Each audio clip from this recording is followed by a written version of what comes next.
You've been busy. It happens. 3 hours go by, no reply from you. They sent 2 messages at the start, then one more, then nothing. Complete silence. You finally looked at your phone, and somehow, the silence felt worse than the messages did. Now think about what was happening on their end during those 3 hours. Something started in their body. Something automatic. Something their brain triggered without asking permission. And what was happening is nothing like what you'd expect. Most people assume one of two things. Either the person waiting gets anxious and starts sending more messages, or they stay calm, just wait it out. And both of those feel like personality, like one partner's just more anxious, the other's just more relaxed. One is too much, the other's fine. But relationship science tells a completely different story, because what's happening inside both of them, in their nervous system, follows a pattern, a very specific, very measurable pattern. And it has nothing to do with personality. In 2012, researchers at UCLA published a study on what happens when a close relationship partner becomes unreachable. They didn't study arguments, they didn't study breakups, they studied silence, just no response. And what they found was this: within minutes of not getting a reply from someone important to them, people's brains began scanning for threat. Not consciously, not with a decision, automatically. The brain treated the silence the same way it would treat a physical danger signal. What this means is, your partner's nervous system doesn't hear "they're busy," it hears something closer to "something is wrong."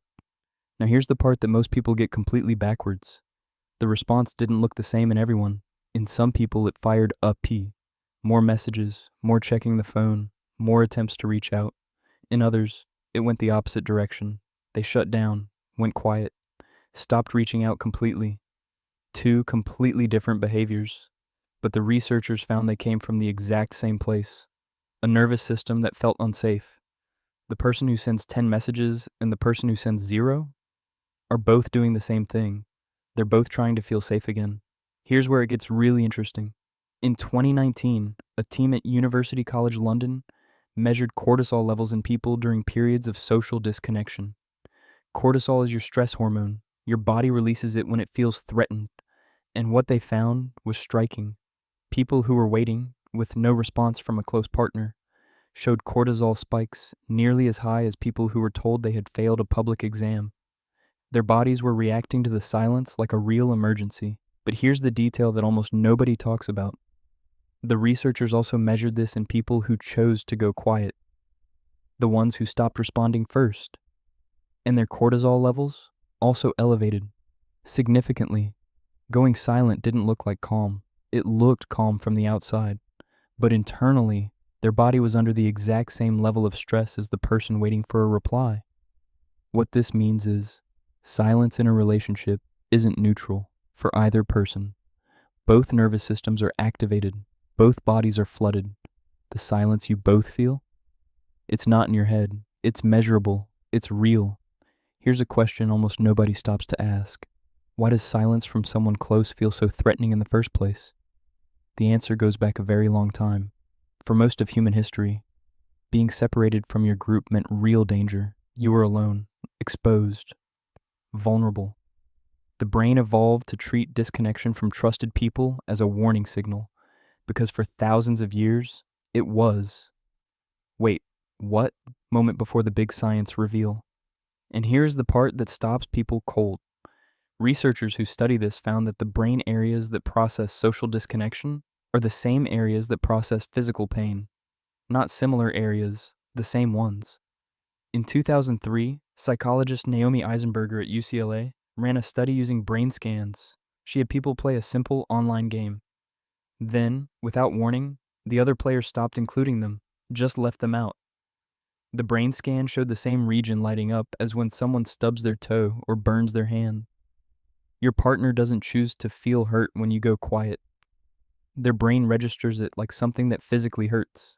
That's not dramatic. That's neuroscience.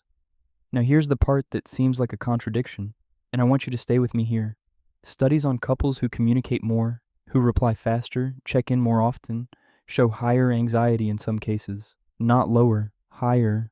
How is that possible? Because the researchers found something unexpected. when people learned that a reply would always come quickly. The absence of a reply felt even more alarming. The baseline shifted, expectations rose, and when those weren't met, even for a few hours, the nervous system reacted harder, not softer. What this means is the solution isn't simply more messages or faster replies. What the nervous system is actually looking for is security, consistency, a sense that the connection is stable, even when communication isn't constant. That is a very different problem, and a very different answer. There's one last thing I want to tell you, and this one matters. Micro hook. There's one last thing signals new value, pulls back drifting viewers. If someone in your relationship has started going very quiet in ways that feel new, if the silence has gotten longer, more frequent, more complete, relationship researchers call this stonewalling. In 1994, psychologist John Gottman at the University of Washington measured heart rate during moments of stonewalling. And what he found was that stonewalling is not emotional coldness. People who stonewall show heart rates above 100 beats per minute.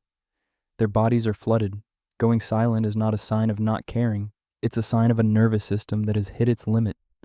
That difference matters. A lot. So the next time you look at your phone and see the silence, remember what is actually happening. Their brain registered your absence the same way it registers pain. Not because they are weak, not because they are too much, because they are human. And humans are wired, at a deep biological level, to feel the people they are close to. The silence isn't nothing. It never was. If this changed how you see what your partner does when you go quiet, subscribe. This channel is about what the science says is really happening underneath the surface. Drop a comment below. Were you the one waiting or the one who went quiet? And if you want to understand why your partner needs to sleep touching you at night, the science behind that one is even stranger than you'd expect.